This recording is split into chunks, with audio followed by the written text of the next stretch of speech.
کی تھی کہ اللہ رب العزت نے نبی کریم صلی اللہ علیہ وسلم کا ذکر کس طرح بلند کیا، اس کے بعض معانی آپ کے سامنے بیان ہوئے، جن میں ایک معنی تھا کہ اللہ رب العزت نے جو چیز نبی کریم صلی اللہ علیہ وسلم کو دی ہے، عطا کی ہے، اس کی نظیر اور کہیں نہیں مل سکتی۔ اس پر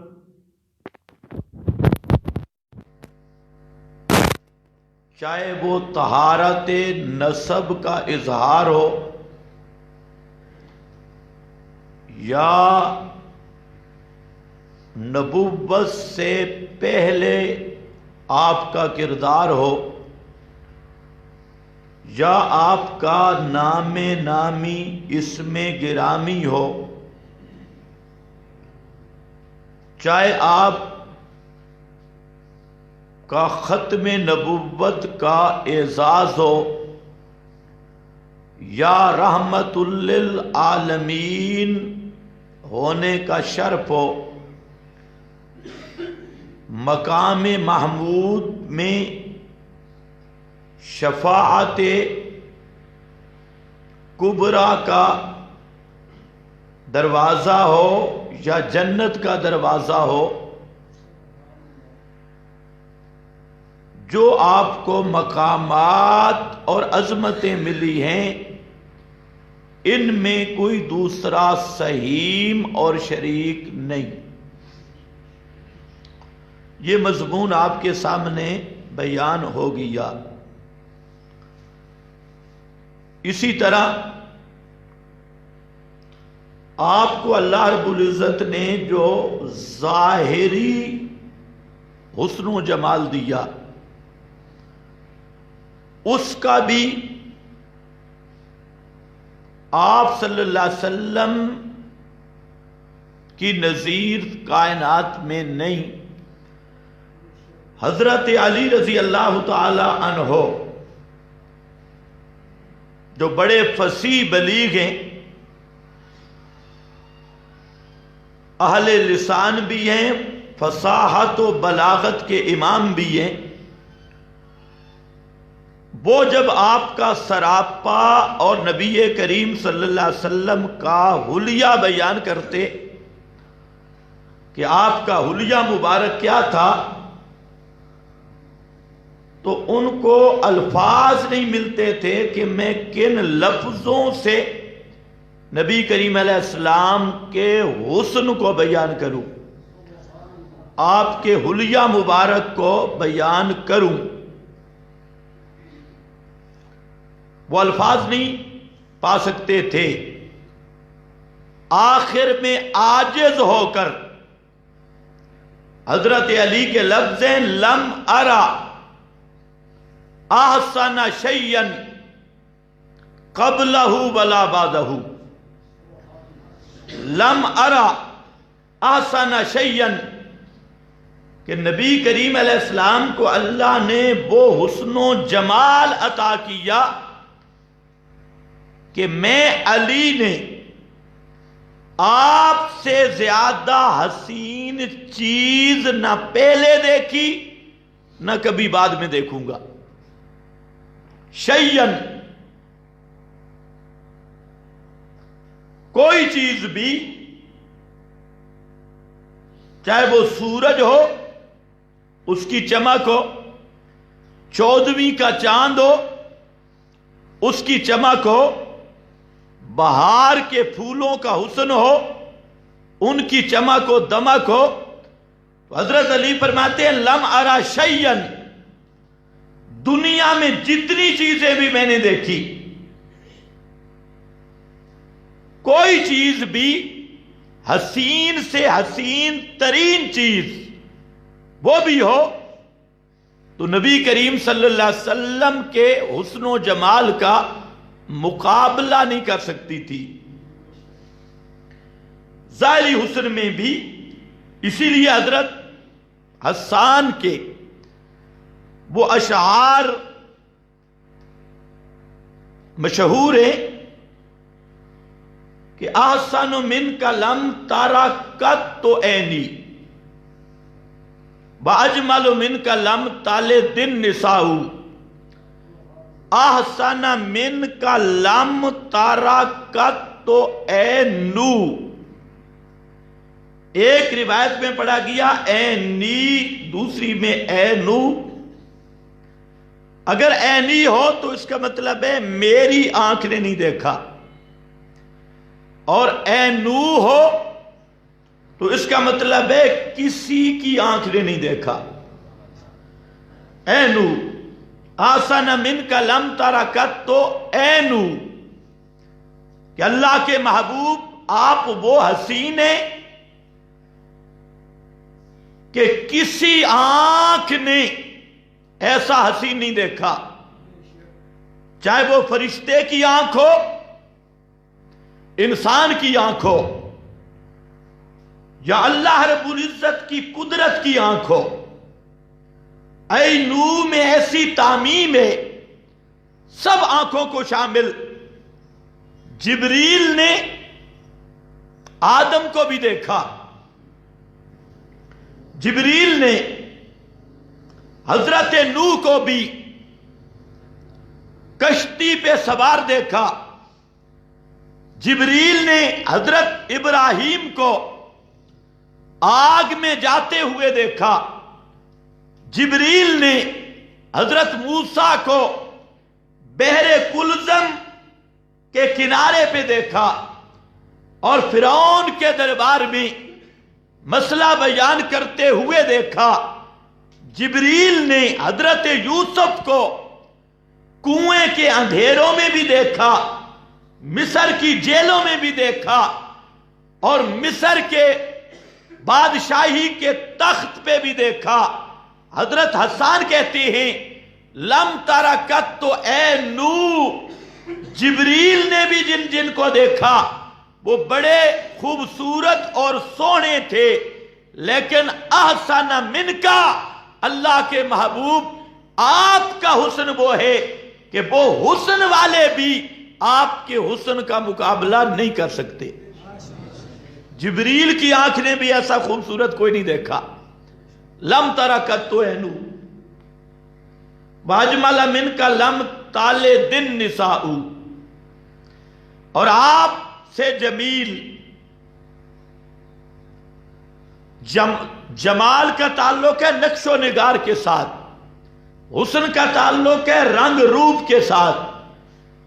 اور اجمل من کا لم تالے دن نساء، آپ سے خوب جمال والا، آپ جیسے جمال والا لم تالے دن نساء، آج تک کسی ماں نے جنے ہی نہیں ہے. لم تالے دن نساء خلقت مبرئا من کل عیب، خلقت مبرئا من کل عیب. اللہ کے محبوب یہ تو میرا ایمان ہے کہ آپ ہیں تو مخلوق. یہ سب نعت خانوں کا دماغ سیدھا کر دیا حضرت حسان نے. جب نعت خان نعتیں پڑھتے ہیں زمین آسمان کے کلابے ملا کر مبالغے کر کے، حضرت حسان توحید کا لحاظ رکھ رہے ہیں. خلقت مبرئا، کہ اللہ کے محبوب اس میں کوئی شک نہیں، آپ ہیں تو مخلوق، خالق نہیں ہے، الہ نہیں ہے. خلقت، آپ پیدا ہوئے، آپ ہیں تو مخلوق، لیکن مخلوق کے اندر کئی عیب ہوتی ہیں.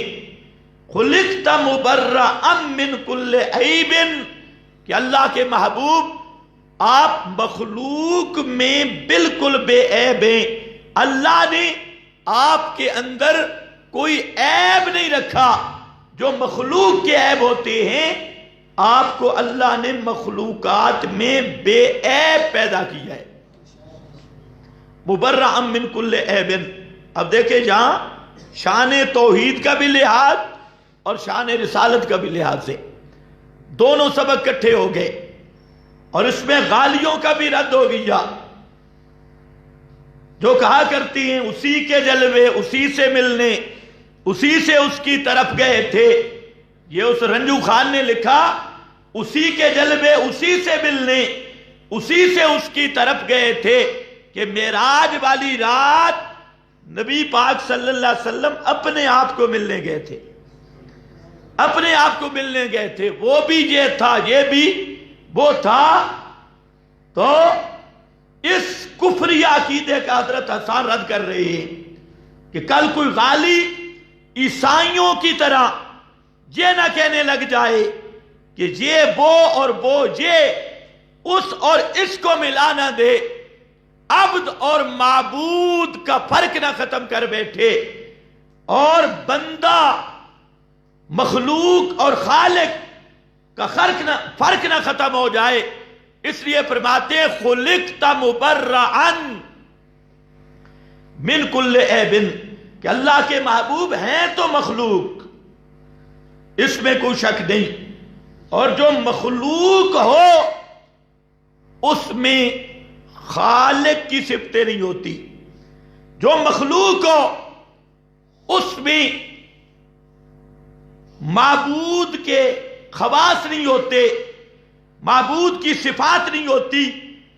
اسی لیے قرآن مقدس نے جہاں پر بھی غیر اللہ کی مشکل کشائی کے رد میں دلیل دی ہے اور غیر اللہ کے لیے حاجت روائی کے رد میں دلیل پیش کی، اسی اصول کو قرآن لایا اور فرمایا والذین یدعون من دون اللہ، اللہ کے سوا جن کو یہ مشرک پکار رہے ہیں وہ کون ہیں؟ لا یخلقون شیئا، لا یخلقون شیئا، وہ کسی چیز کو پیدا نہیں کر سکتے. کیوں؟ وَهُمْ يُخْلَقُونَ، وَهُمْ يُخْلَقُونَ، وہ خود مخلوق ہے. اور جو مخلوق ہو وہ پیدا نہیں کر سکتی، کیونکہ خلق کہتے ہیں الایجاد ما فوق الاسباب. خلق کا معنی ہوتا ہے الایجاد بلا سبب، الایجاد ما فوق الاسباب. اور جو مخلوق کی عظمتیں ہیں وہ سب تحت الاسباب ہیں، اسباب کے تحت. اور الہ کی ہر صفت وہ ما فوق الاسباب ہے. اس لیے فرمایا لا یخلقون شیئا وہم یخلقون، وہ مخلوق ہیں. جب مخلوق ہے نا تو اموات غیر احیاء، وہ زندہ رہنے والے نہیں ہیں. جب نہیں تو وما یشعرون ایان یبعثون. تم تو کہتے ہو ہم جاتے ہیں نا بابے کے پاس، تے بابے نو اے بھی پتہ لگدا بھئی اے جیڑی ہن بھات پکا کے آیا ہے نا اس تلے آگ کنہ لکڑیاں دی بالی ہے. ہے جو حلوہ لایا یہ حلوہ پکایا کن لکڑیوں پہ، گیس پہ پکے لکڑیوں پہ. بابا درخت کی جڑیں بھی جانتا ہے. اللہ نے فرمایا وما یشعرون، تمہاری پکاریں چھوڑو ان کو اپنا. وما یشعرون، یعلمون بھی نہیں، یشعرون. علم کا درجہ اوپر ہے، شعور کا درجہ نیچے ہے. فرمایا وما یشعرون ایان یبعثون، ان کو تو یہ بھی نہیں پتا کہ انہیں خود زندہ کر کے کب اٹھایا جائے گا. انہیں اپنے وجود کے ٹھہرنے کا بھی پتہ نہیں. تو تمہاری پکاروں کا کیسے پتہ ہوگا؟ تمہاری حاجتوں کا کیسے پتہ ہوگا؟ جہاں ہم یخلقون، آگے اللہ نے فرمایا جب یہ پتہ چل گیا وہ مخلوق ہے، جب مخلوق ہیں تو موت سے پاک نہیں. اور تمہاری پکارے سنتے نہیں، تو پھر سمجھ لو الہکم الہ واحد۔ اسی مقام پہ نتیجہ نکالا الہکم الہ واحد۔ تو حضرت حسان اس حقیقت کو بیان کر رہے ہیں، خلقت مبرأ من کل عیب۔ آج کے نعت خانوں میں کئی خرابیاں ہیں۔ ایک تو شرکی الفاظ ہوں گے، کئی دیوبندی نعت خان وہ بھی کہتی ہیں عرش سے ہیں فرش تک سب خزانے آپ کے، ہے بے ایمانہ دا بے ایمان۔ عرش سے ہیں فرش تک سب خزانے آپ کے، کبھی قرآن نہیں دیکھا؟ ام من شیء الا عندنا خزائنہ، عندنا خزائنہ وللہ خزائن السماوات والارض ولکن المنافقین لا یفقہون۔ فرمایا آسمان و زمین کے سب خزانے للہ، صرف اللہ کے تصرف میں ہیں، لیکن منافقوں کو یہ بات سمجھ نہیں آتی۔ کس کو سمجھ نہیں آتی؟ منافقوں کو یا عاشقوں کو؟ منافقوں کو یہ بات سمجھ، وَلَٰكِنَّ الْمُنَافِقِينَ لَا يَفْقَهُونَ۔ اور کبھی فرمایا لَهُ مَقَالِيدُ السَّمَاوَاتِ وَالْأَرْضِ، ساری آسمان و زمین کے خزانوں پہ صرف رب العالمین کا تصرف ہے، کسی کا ایک رتی پر بھی ما فوق الاسباب تصرف نہیں۔ اور یہ نعت خان کیا کہتا ہے؟ عرش سے ہیں فرش تک سب خزانے آپ کے۔ خالصتاً کفریہ شعر۔ اسی طرح کبھی کہتا ہے سب سے پہلے مشیت کے انوار سے، سب سے پہلے مشیت کے انوار سے رخ احمد بنایا گیا، پھر اس سے مانگ کر روشنائی سارے عالم کو سجایا گیا۔ دھر بے ایمانہ، نرا جھوٹا دا جھوٹ۔ اس لیے یاد رکھو اس کی بنیاد بھی اس جھوٹی روایت پہ ہے، اول ما خلق اللہ نوری، جس کی کوئی سند نہیں، بلا سند شیعوں کی گپ کہ سب سے پہلے اللہ نے میرے نور کو پیدا کیا اور پھر اس نور کے چار ٹکڑے کیے، آسمان بنایا اس نور سے، زمین بنائی اس نور سے، پھر ایک ٹکڑے کے چار ٹکڑے کیے، سارا جہان بنا اس نور سے، سارے انسان بنے اس نور سے، جنگل کے جانور بنے اس نور سے، اور یہ جتنے درندے بنے اس نور سے، اور سارے کیڑے مکوڑے بنے اس نور سے۔ اس لیے اس شیطان نے کہا کہ جہاں ہے سب گھرانہ نور کا، سارا جہان نور کا ہے۔ اب مولوی جہاں پر آدھی روایت بیان کرتا ہے اول ما خلق اللہ نوری، سب سے پہلے میرے نور کو بنایا گیا۔ آگے بھی ذرا چلنا، اس نور سے آسمان بنا، اس نور سے زمین بنی، اس نور سے یہ مولوی صاحب بنے، اس نور سے جنگل کے درندے بنے، یہ اسی روایت میں ہے۔ اب اگر کوئی کہے اس نور سے معاذ اللہ ثم معاذ اللہ بھیڑیے بنے، گیدڑ بنے، خنزیر بنے، تو یہ عزت ہوگی یا توہین ہوگی؟ یہی عاشق توہین کرتا ہے۔ ہر چیز اس نور سے۔ میں نے قرآن سے پوچھا آسمان کس مادے سے بنا، زمین کس مادے سے بنی، انسان کس مادے سے بنا؟ تو قرآن نے کہا بدیع السماوات والارض، بدیع السماوات والارض۔ بدیع کا معنی بغیر مادے کے پیدا کرنے والا۔ فرمایا اللہ وہ ہے جو آسمان کو بغیر مادے کے پیدا کیے، زمین کو بغیر مادہ، بغیر آئیڈیل، بغیر مادہ کے پیدا کیا۔ قرآن تو کہتے ہیں آسمان و زمین بغیر مادہ کے بنے، اور مولوی کی جھوٹی روایت کہتی ہے کہ یہ نور سے بنے۔ اگر یہ نور سے بنے تو پھر بدیع کہنا ہی صحیح نہیں ہے، پھر تو آسمان و زمین کا مادہ نور ہو گیا، تو بدی کا کیا معنی؟ اور انسان کس سے بنا؟ فرمایا انی خالقم بشرم من تین، ہم نے بشر کو مٹی سے بنایا۔ بشر کو ہم نے کس سے بنایا؟ یہ قرآن ہے۔ بشر کا مادہ تخلیق مٹی، انی خالقم بشرم من تین۔ نبی کریم علیہ السلام بشر ہیں، تو بشر کی تخلیق کس سے ہے؟ مٹی سے۔ بشر کی تخلیق نور سے نہیں، بشر کی تخلیق مٹی سے۔ اور یہ ہے میرے اللہ کی قدرت کا کمال، فرمایا مٹی سے بنایا، وَلَقَدْ كَرَّمْنَا بَنِي آدم، بنایا تو مٹی سے ہے، لیکن اس مٹی کی عظمتیں فرشتوں سے بھی بڑھا دیے، نوریوں سے بھی بڑھا دی۔ جن کا مادہ نور تھا، نور کا مادہ نیچے رہ گیا، اور مٹی والے مادے کو اللہ نے وہ شرف دیا، وَلَقَدْ كَرَّمْنَا بَنِي آدم، فرمایا پوری مخلوقات میں آدم اور آدم کے بیٹوں کو میں نے عزت عطا کر دی، شرف عطا کیا۔ اگر سمجھ نہ آئے تو نوریوں کو آدم کے سامنے جھکایا،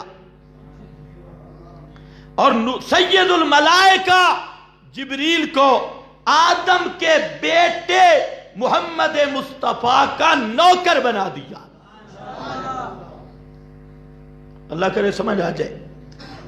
وہ سید الملائکہ، لیکن میرے نبی کے دروازے پہ آتا ہے تو اجازت مانگتا ہے، اجازت مانگ کے آتا ہے، اور نوکر کی طرح آتا ہے، خادم بن کے آتا ہے۔ یہ ہے کرمنا بنی آدم، شان سب سے اعلیٰ، مقام سب سے اعلیٰ، لیکن مادہ تخلیق یہ ہے من تین، مٹی ہے، نور نہیں۔ نور من نور اللہ، اللہ کے نور میں سے نور۔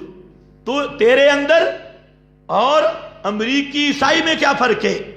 وہ بھی کہتے ہیں حضرت عیسیٰ جز ہے اللہ کی، بی بی مریم، روح القدس، یہ سب اجزاء ہیں، اور تو بھی کہتے ہیں محمد مصطفیٰ یہ اللہ تعالیٰ کی جز ہے۔ تیرے بے ایمان ہونے اور ان عیسائیوں کے بے ایمانی میں کیا فرق ہے، جن کے بارے میں اللہ نے فرمایا لَقَدْ كَفَرَ الَّذِينَ قَالُوا إِنَّ اللَّهَ ثَالِثُ ثَلَاثَةٍ، مجھے اپنی ذات کی قسم کہ وہ لوگ پکے کافر ہیں جو اللہ کی جزیں بناتی ہے۔ ثالث ثلاثہ، اللہ تین میں سے تیسرا، اور فرمایا لَقَدْ كَفَرَ الَّذِينَ قَالُوا إِنَّ اللَّهَ هُوَ الْمَسِيحُ ابْنُ مَرْيَمَ، مجھے اپنی ذات کی قسم وہ پکے کافر ہیں جو کہتے ہیں کہ عیسیٰ کی شکل میں اللہ اترا، عیسیٰ میں اللہ حلول کر آیا، یہ پکے کافر ہیں۔ آپ اندازہ کریں، جو یہ کہے کہ حضرت عیسیٰ میں رب کا حلول ہو گیا اور عیسیٰ کی شکل میں رب اترا ہے، وہ کافر۔ اور جو کہے محمد مصطفیٰ خدا کی شکل، خدا محمد کی شکل میں اترا ہے، وہ مسلمان ہوگا؟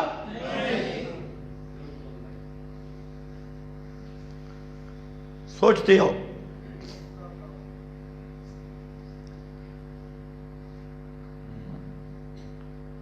مٹی سے۔ پھر ایک اور آیت بھی آپ پڑھتی ہے، تقریباً سب کو یاد ہوگی، جب مردے کو دفن کیا جاتا ہے وہاں پر مسئلہ ہے کہ آپ اپنے ہاتھوں سے مٹی ڈالو، ثواب ہے، اور جب مٹی ڈال رہے ہوتے ہیں تو پڑھنا کیا ہے؟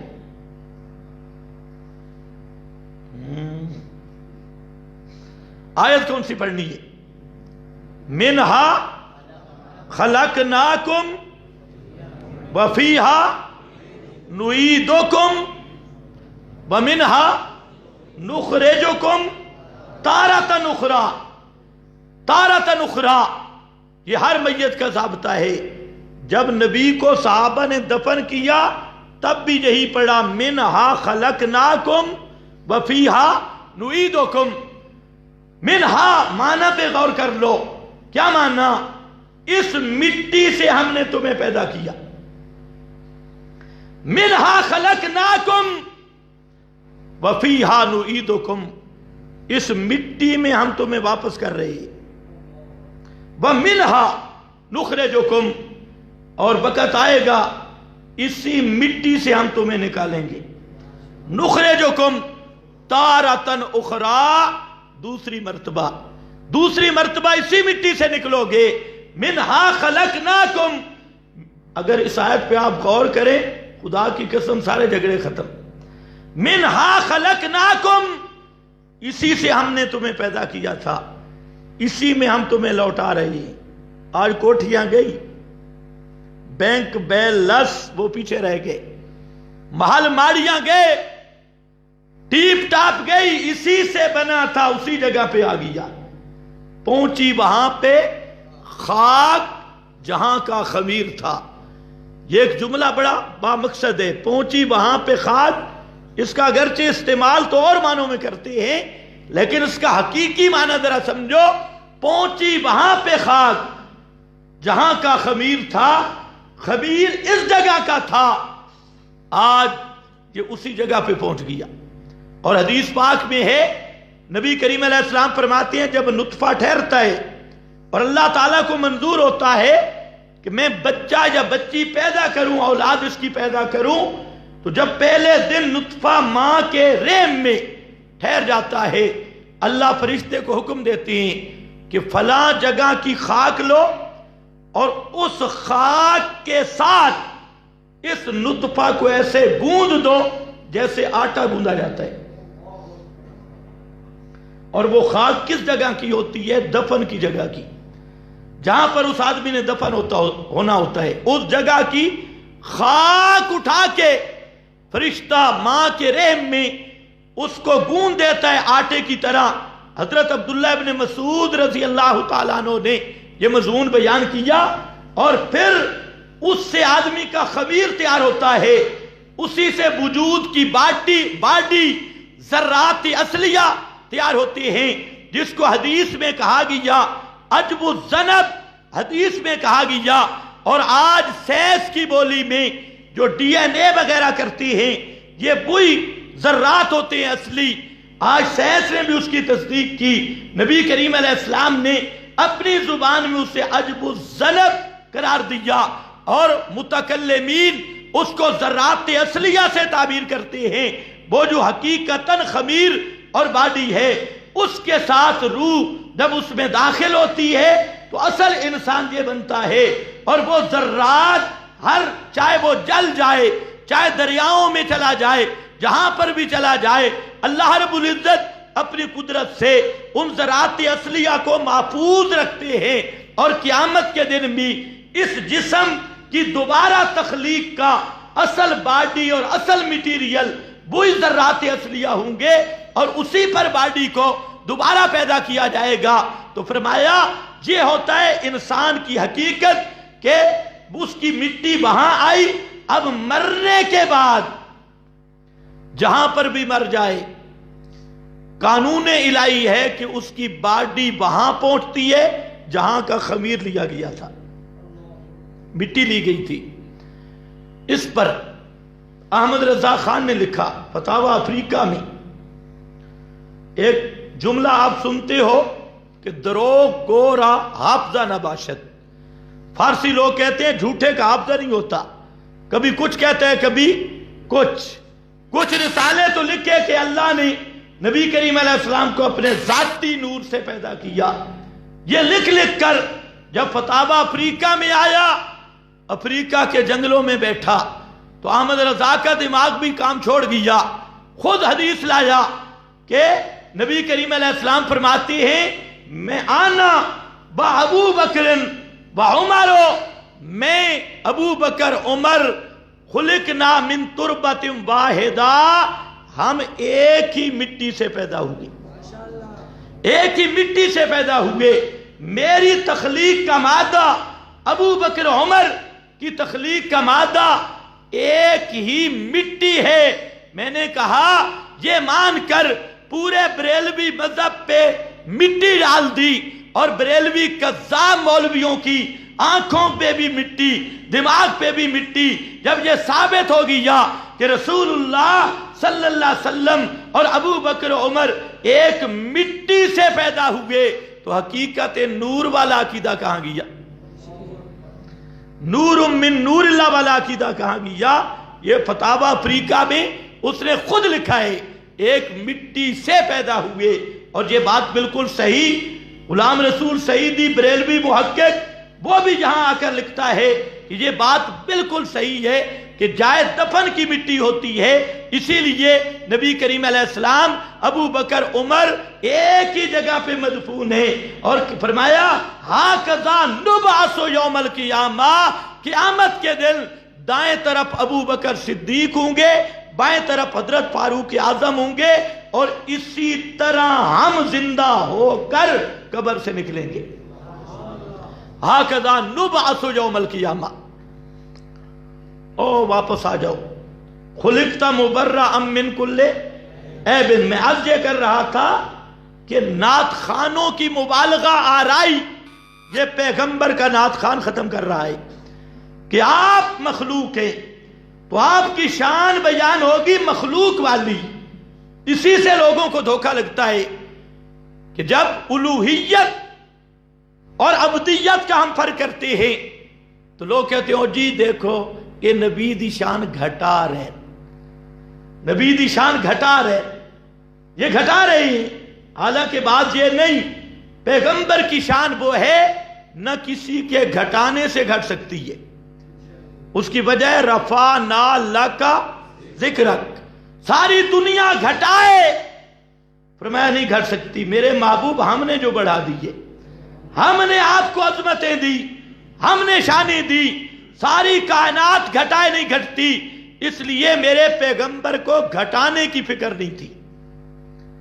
توجہ میری طرف رہے، وَرَفَعْنَا لَكَ ذِكْرَكَ کا وہ مقام ہے کہ میرے محبوب کو گھٹانے کی فکر نہیں تھی کہ میری شان کو گھٹائے گا، آپ کو فکر تھی کہ کوئی میرے مرتبہ سے مجھے بڑھائے نہیں، اس لیے پورے ذخیرے احادیث میں نہیں مل سکتا کہ میرے پیغمبر نے کہیں فرمایا لوگو میری شان گھٹانا نہیں۔ یہ کیوں نہیں کہا؟ اس لیے نہیں کہا کہ قرآن نے کہہ دیا تھا وَرَفَعْنَا لَكَ ذِكْرَكَ، اور رفعنا لک ذکرک کے ہوتے ہوئے گھٹانے کا تو سوال ہی پیدا نہیں ہوتا، اس کا تو امکان ہی نہیں ہو سکتا۔ ہاں امکان یہ تھا کہ اللہ کے محبوب کی شان کو اللہ سے ملا دیا جائے، ایسے لوگ پیدا ہو جائیں۔ آپ نے اس کا اہتمام کیا اور آپ نے امت کو سبق دیا، فرمایا لا ترفعونی فوق منزلتی لا تطرونی، اور میری امت کے لوگوں لا ترفعونی فوق منزلتی، اللہ نے جو مجھے عزت اور شان دی ہے لا ترفعونی، مجھے میرے مرتبہ سے بڑھا نہ دینا، میرے مرتبہ سے بڑھا نہ دینا۔ اللہ نے جو مجھے شان دی ہے، اور بڑھانا کیسے؟ کما اطرت النصارى، عیسیٰ ابن مریم، اس کی مثال موجود ہے، جس طرح عیسائیوں نے مریم کے بیٹے عیسیٰ کو اس کی عبدیت کی شان سے اٹھایا، الوہیت کی عظمتیں اس میں مانی، اور عیسائیوں سے آج بھی پوچھو انہوں نے کیا کہا؟ حضرت عیسیٰ غیب دان ہے، حضرت عیسیٰ مشکل کشا ہے، حاجت روا ہے، دعائیں سنتا ہے، پکاریں سنتا ہے۔ اس لیے چرچ میں آج بھی سب سے بڑی عبادت ہوتی ہے حضرت عیسیٰ کی پکار، بی بی مریم کی پکار، ان کو دعائیاں دینا۔ اللہ کے رسول نے فرمایا اور میرے امت کے لوگوں میرے ساتھ یہ معاملہ نہ کرنا جیسے عیسائیوں نے کیا ہے۔ میں کون ہوں؟ انا عبد اللہ و رسولہ، میں اللہ کا بندہ ہوں، اللہ نہیں ہوں، الہ نہیں ہوں، مشکل کشا نہیں ہوں، عبد اللہ ہے۔ اور عبد کا معنی ہوتا ہے من لا یملک شیئا، جو کسی چیز کا متصرف نہ ہو، مالک و مختار نہ ہو، میں اللہ کا عبد ہوں، لیکن ہوں کس کا عبد؟ اللہ کا عبد اللہ۔ اس عبدیت میں شرف کا ذکر کیا، اللہ کا بندہ ہونا یہ سب سے بڑا کمال ہے، سب سے بڑی شان ہے۔ تو آپ نے فرمایا نہ کرنا میرے ساتھ معاملہ۔ پھر دیکھیں جہاں سے امت کو پھسلنے کا خطرہ تھا، نبی کریم علیہ السلام نے وہ سارے راستے بند کر دیے۔ آپ نے فرمایا اللہم لا تجعل قبری وثنا یعبد، اللہ میری قبر کو بت نہ بنا دینا جس کی عبادت کی جائے، جس کی سور و پکار ہو، جس کے طواف ہوں۔ موطا مالک میں مدینے کے امام نے یہ روایت نقل کی صحیح سند کے ساتھ، اور اللہ کے محبوب نے اللہ کے سامنے دعا کی اللہم لا تجعل قبری وثنا یعبد، اللہ تو مہربانی کرنا میری قبر کے ساتھ وہ معاملہ نہ ہونے دینا جو یہود و نصارہ نے اپنے نبیوں کی قبروں کے ساتھ کیا، اور یہود و نصارہ نے وہی کام قبروں پر کیے جو بت پرست لوگ بتوں کے سامنے کرتے ہیں، وہی کام انہوں نے کیے۔ آپ نے دعا مانگی، پھر امت کو فرمایا اہتمام دیکھو، لا تجعلوا قبری عیدا، لا تجعلوا قبری عیدا، او میری امت کے لوگوں میری قبر پہ میلہ نہ لگانا، میری قبر پہ جھمگھٹا نہ بنانا، لا تجعلوا قبری عیدا، میری قبر پہ میل عید نہ منانا، میری قبر پہ عید نہ منانا۔ امتی آقا بے فکر رہو، قبر تو بچ گئی ہے، انہیں نقلی قبریں بنا لی ہیں۔ آج یہ ربیع الاول ہے، آپ دیکھیں نقلی روزے بنے ہوئے، نقلی اونٹنیاں، حضرت حلیمہ کی ڈاچی اونٹنی رنگ لگ گئے ڈاچی کمزور نو، حالے اس کو یہ نہیں پتا کہ حضرت حلیمہ کی سواری اونٹنی نہیں تھی، پیر کرم شاہ کی ضیاء النبی اٹھا کے دے۔ حضرت حلیمہ جس سواری پہ آپ کو لائی تھی وہ اونٹنی نہیں تھی، وہ خچر تھی۔ اب خچر پہ ذرا شیر نہیں بنتے، اور اونٹنی پہ شیر صحیح بنتی ہے، رنگ لگ گئے ڈاچی کمزور نو۔ اور بے ایمانہ پہلے سواری تو متعین کر۔ یہ دوسرا مارکا، انہوں نے گھوڑا بیچارہ پکڑا ہوئے، حالانکہ حضرت حسین کی سواری مکہ سے کربلا تک اونٹنی تھی، وہ اونٹ پہ آئے، انہوں نے گھوڑے کو پکڑ لیا، گھوڑا بے قصور ہے۔ اب انہیں پتہ ہے بھئی اونٹ پہ جلوس آئے تو اونٹ جو سپرے کرتا ہے سب کو تبرکات ملے گی، اس لیے یہ بھی سمجھدار انہوں نے گھوڑا پکڑ لیا، اور اس کو بھی پہلے مشین چڑھائی، پھر مولا بنا دیا، خسی مولا۔ اس کو مشین چڑھا کر تو پھر بیٹے مانگے۔ میں نے کہا مشین چڑھا کے کون سے بیٹے دے گا، بغیر مشین کے بیٹے مانگو۔ پہلے مشین چڑھائی، پھر بیٹے مانگنا شروع کیا، پھر مرادیں پوری کرنے والا۔ خیر، او واپس آ جا، کیا کہہ رہا تھا؟ لا تجعلوا قبری عیدا، میری قبر کو عیدگاہ نہ بنانا، میلے نہ لگانا، جھمگھٹے نہ کرنا۔ باقی یہاں پر سوال تھا جی درود پڑھنے کے لیے، فرمایا صلو ان صلاتکم تبلغنی حیث کنتم، فرمایا درود پڑھو، جہاں پر بھی درود پڑھو گے اس کا ثواب اللہ مجھ تک پہنچا دے گا، کیونکہ درود دعا ہے، جہاں بھی پڑھو گے قبول ہوگا۔ ایسو ما کنتم، یہاں آنے کی ضرورت نہیں، جمگھٹے بنانے کی ضرورت نہیں، میلہ لگانے کی ضرورت نہیں۔ اور اس نے جناب نقلی قبر بنائی، نقلی روزہ، نقلی اونٹنی، اور اوپر کسی میراثی کو بٹھایا، نقلی رسول بھی معاذ اللہ بنا لیا۔ کسی کو نقلی دائی بنائی، نقلی پہاڑیاں، صفا مروہ، نقلی میلاد چوک. میں نے کہا یہ بھی میرے اللہ کی شان ہے، تیرے پاس نقل ہے، میرے پاس اصل ہے.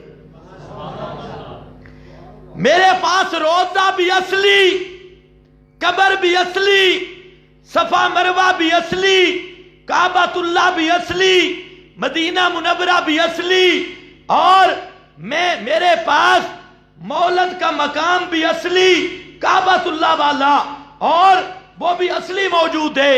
اور تیرے پاس میلاد چوک بھی نقلی، اور مدینہ بھی نقلی، سواریاں بھی نقلی، صفا مروہ کی پہاڑیاں بھی نقلی. اسی سے پتہ چل گیا کہ تو عاشق اصلی نہیں بن سکتا. تیرے پاس سامان نقلی، تیرا عشق بھی نقلی، تیرا مذہب بھی نقلی.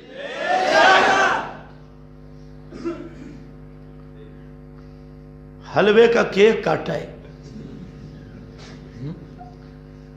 اور میڈیا پہ سنو 100 کلو تھا یا کتنا تھا،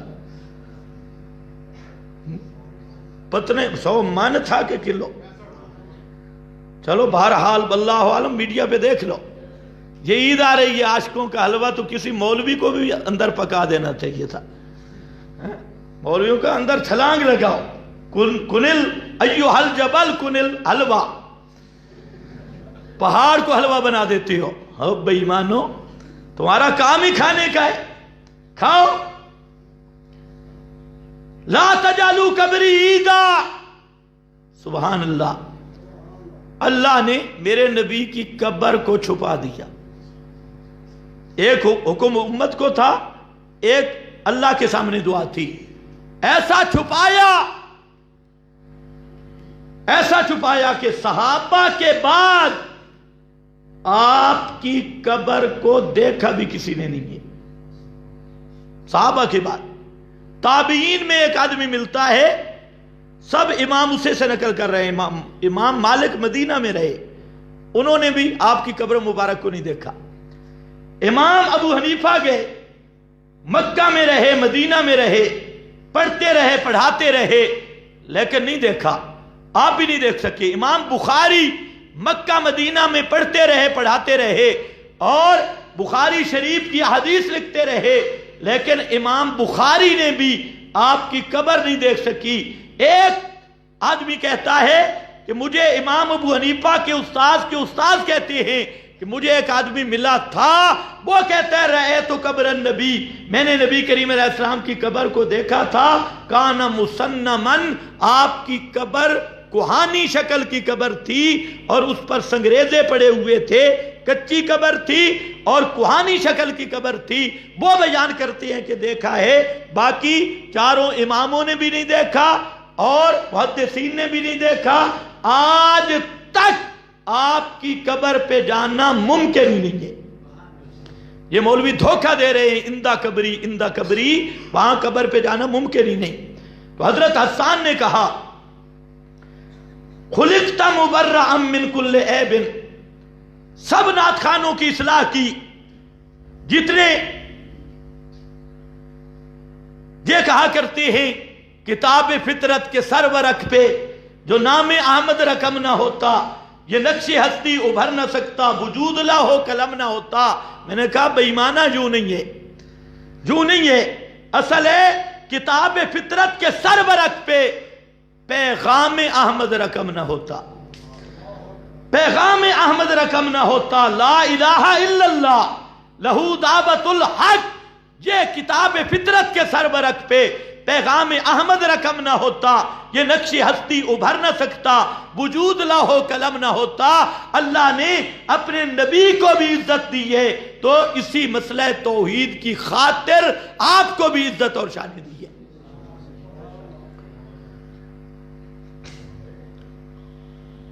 میں عرض یہ کر رہا تھا کہ آپ کا حسن و جمال، ظاہری حسن و جمال، یہ بھی بے مثال. حضرت انس آپ کے خادم، وہ جب آپ کا حلیہ بیان کرتے ہیں، وہ بھی جہاں آ کر کہتے ہیں ما رہا شیئن احسن من رسول اللہ، میں نے زندگی میں رسول اللہ صلی اللہ علیہ وسلم سے خوبصورت چیز کوئی بھی نہیں دیکھی. آپ سب سے زیادہ حسن والے، سب سے بڑا جمال والے، سب سے بڑے کمال والے. پھر اللہ نے آپ صلی اللہ علیہ وسلم کو بشر خالص بنایا، لیکن بشریت کمال والی، نبوت والی بشریت، کمال والی بشریت آپ اور میں یا کوئی بھی ہو، بشری خواص میں سے ہے کہ جب آدمی کو پسینہ آئے تو بدبو آتی ہے. چاہے پیر صاحب کو پسینہ آئے، مرید صاحب کو پسینہ آئے، تو انسانی وجود کی بو ہے، بدبو آئے گی. لیکن اللہ نے میرے نبی کے پسینے کو بھی وہ کمال دیا کہ اس سے بھی جھلک نظر آتی ہے لاکا کے لام کی. فرمایا جو آپ کو شان دی ہے یہ کسی کو نہیں دی. میرے پیغمبر کا پسینہ اتنا خوشبودار پسینہ، اتنا خوشبودار. امام ربانی حضرت علامہ رشید احمد صاحب گنگوئی رحمت اللہ تعالی علیہ اپنے فتویٰ میں لکھتے ہیں، اور بہت عجیب رنگ میں لکھا، اس پہ حدیث بھی موجود ہے. فرماتی ہیں کہ اللہ کے محبوب جس گلی سے گزر جاتے تھے تو آپ کے وجود کے پسینہ سے وہ اور وجود کی خوشبو سے وہ گلی معطر بن جایا کرتی تھی.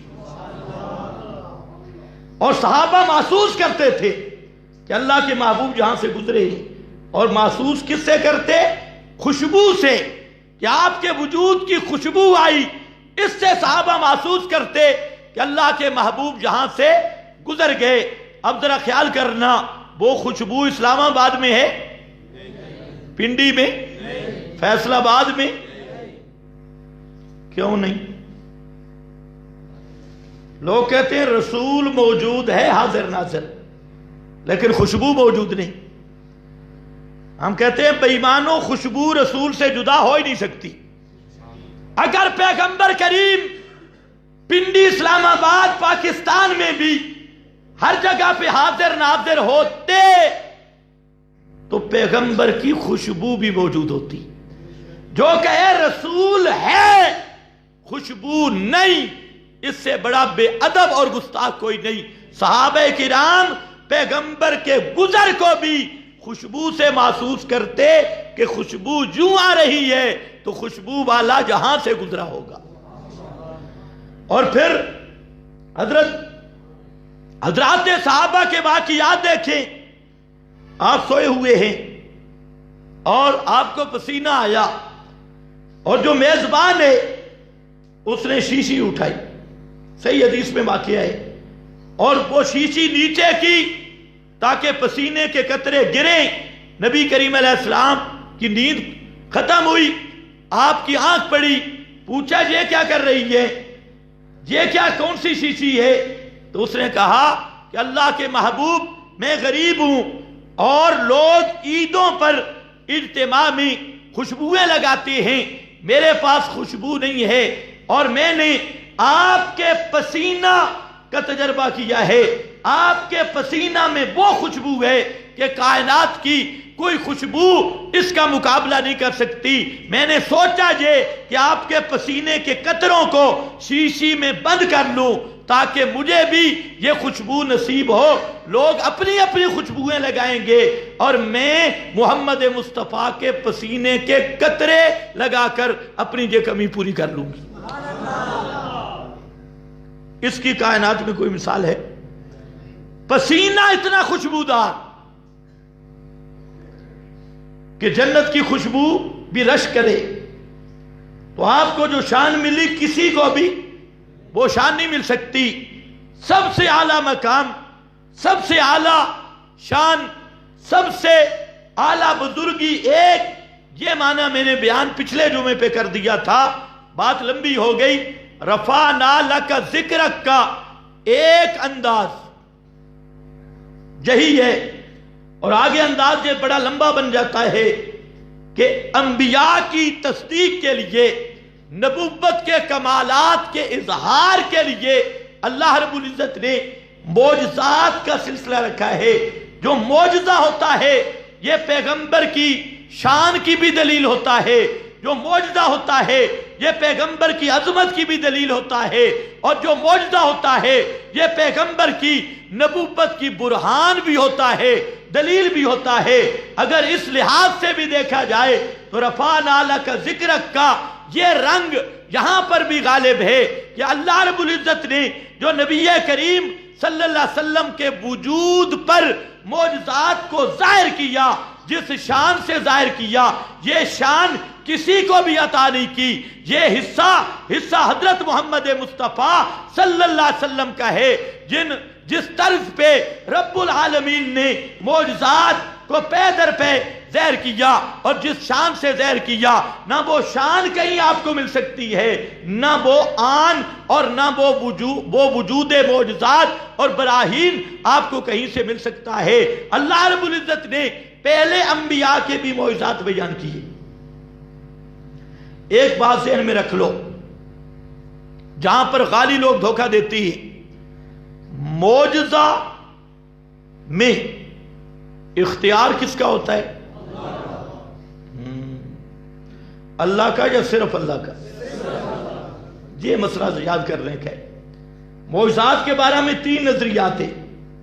ایک ہے مشرکین کا، مشرک غالی اہل بدعت، وہ زور لگاتے معجزہ پیش کریں گے نا اور کہیں گے اللہ طاقتیں دے دیتی ہے نا، اللہ نے طاقتیں دے دی، وہ معجزہ کو نبی کا تصرف سمجھتی ہے، یہ شرک ہے۔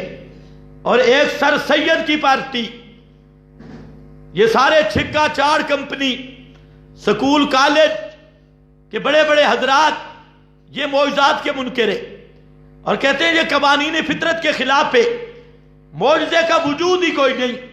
اس کا نام ملحد ہے۔ جو معجزے کے وجود کا منکر ہے وہ ملحد اور بے دین ہے، اور جو معجزے کو نبی کا تصرف سمجھے، نبی کی قدرت اختیار سمجھے، وہ مشرک ہے۔ اور آل حق آل سنت کا نظریہ یہ ہے معجزہ پر حق ہے، لیکن معجزے میں اختیار صرف اللہ کا ہوتا ہے، پیغمبر کا رتی جتنا اختیار بھی معجزہ میں نہیں ہوتا۔ یہ حق مذہب ہے۔ اب اس کو بگاڑ دیا گیا، ایک طرف وہ اٹھے ایک طرف یہ اٹھے، تو نبی کریم صلی اللہ علیہ وسلم کو اللہ نے معجزات کی وہ شان عطا کی اور آپ کی شان کو ظاہر کیا، کائنات میں اس کی مثال نہیں۔ آپ دیکھیں انبیاء کے حضرت عیسیٰ کے معجزات کو دیکھ لیں، سب سے بڑا معجزہ حضرت عیسیٰ قبر پہ آئے اور کہا قم بِإِذْنِ اللَّهِ، اللہ کے اذن سے کھڑا ہو جا۔ حضرت عیسیٰ یہ لفظ کہتے اللہ مردے کو زندہ کر کے کھڑا کر دیتے۔ یہ کوئی معمولی کام نہیں۔ اچھا یہ ذرا بتا دیں وہ قبر والا مردہ پڑا ہوتا تھا یا زندہ؟ یہ سوچ لو، اگر وہ زندہ پڑا ہوتا تھا تو پھر معجزہ بنتا ہے؟ یہ جو بزرگ کہتے ہیں کہ دفن کے بعد پھر روح آ گئی اور ٹھیک ٹھاک پڑے ہیں، چڑی چڑا دیکھ رہے ہیں، دیکھتے سنتے ہیں، اگر یہ حالت و ایمان سے بتاؤ پھر حضرت عیسیٰ کا معجزہ بنے گا؟ ایک مولوی صاحب کو میں نے پوچھا، اس نے کہا حضرت عیسیٰ مردوں کو ایسا زندہ کرتے تھے جیسے کسی سوئے ہوئے کو اٹھایا جاتا ہے، سوئے ہوئے کو۔ میں نے کہا پھر یہ معجزہ تو نہ ہوگا، یہ کام تو تیری امی جان بھی کر سکتی ہے، پھر یہ معجزہ تو نہ ہوگا۔ قرآن تو کہتا ہے اذ تحیی الموتیٰ، مردوں کو زندہ کرنا، یہ بڑا کمال کا معجزہ ہے۔ لیکن مردہ ذرا خیال رکھو، امام شافعی رحمہ اللہ سے ایک آدمی نے سوال کیا کہ تم مسلمان کہتے ہو ہمارے نبی کے معجزات کی مثال کوئی نہیں، سب سے اعلیٰ سب سے زیادہ شان والے، بتاؤ حضرت عیسیٰ کا یہ معجزہ قرآن نے بیان کیا، آپ اس کی نظیر لاؤ محمد مصطفیٰ کا معجزہ۔ امام شافعی نے فرمایا پہلے یہ فیصلہ کر لے یہ جو مردہ زندہ ہو رہا ہے یہ کسی زمانے میں تو زندہ تھا یا نہیں؟ کسی زمانے میں محل حیات رہا اور اب اللہ نے اس کو معجزاتی طور پہ زندہ کیا، لیکن میرے نبی کا وہ نشان ہے کہ کھجور کا خشک تنا جس میں کبھی حیات رہی نہیں، جو محل حیات نہیں، اس میں کبھی روح آئی نہیں، میرے نبی اس پہ خطبہ دے رہے ہیں اور کھجور کا خشک تنا ہے۔ اور جب منبر بنا، پیغمبر کریم منبر پہ آئے تو وہ کھجور کا خشک تنا اللہ رب العزت نے خارق عادت طور پہ اس میں رونا بھی پیدا کر دیا، اس میں فراق محمدی کا احساس بھی پیدا کر دیا، اور صحابہ کہتے ہیں وہ اس طرح رو رہا تھا جیسے بچہ اپنی ماں کی جدائی میں روتا ہے۔ نبی کریم علیہ السلام نے، صحابہ نے مسجد میں اس کے رونے اور دسکاروں کی آواز سنی، آپ بار تشریف لائے اور اس کو ہاتھ لگایا تو جس طرح روتا ہوا بچہ ماں اسے تھپکی دیتی ہے اور وہ دسکارے لے لے کر خاموش ہو جاتا ہے، تو کھجور کا وہ تنا خشک تنا تھا، لیکن اس درد فراق محمدی اور محبت محمدی کہ اللہ رب العزت نے اس سے بھی وہ نشانات ظاہر کر دیے، اور جب میرے نبی نے ہاتھ لگایا آپ کے وجود سے لگ کر وہ اس طرح دسکارے بھرتا خاموش ہو گیا جیسے روتے ہوئے بچے کو ماں اپنے گود میں لیتی ہے اور اسے تھپکی دیتی ہے، وہ خاموش ہو جاتا ہے۔ تو اللہ رب العزت نے محمد مصطفیٰ صلی اللہ علیہ وسلم کو وہ شان، وہ نشان آپ کے شان کا ظاہر کر دیا کہ کائنات میں اس کی مثال نہیں، ہو بھی تنا ہو بھی خشک، اس میں اتنا ادراک بھی آ جائے، اس میں رونے کا طریقہ بھی آ جائے، اس میں پیغمبر کی جدائی کا احساس بھی آ جائے، پھر اس کو رونے کا طریقہ بھی آ جائے، اس اظہار احساس کا طریقہ بھی آ جائے، پھر پیغمبر کے وجود کے ساتھ لگنے سے وہ خاموش بھی ہو جائے۔ حضرت عیسیٰ کے معجزات بھی شان والے، لیکن اس نشان محمدی کی کائنات میں کوئی مثال نہیں مل سکتی۔ وآخر دعوانا الحمدللہ۔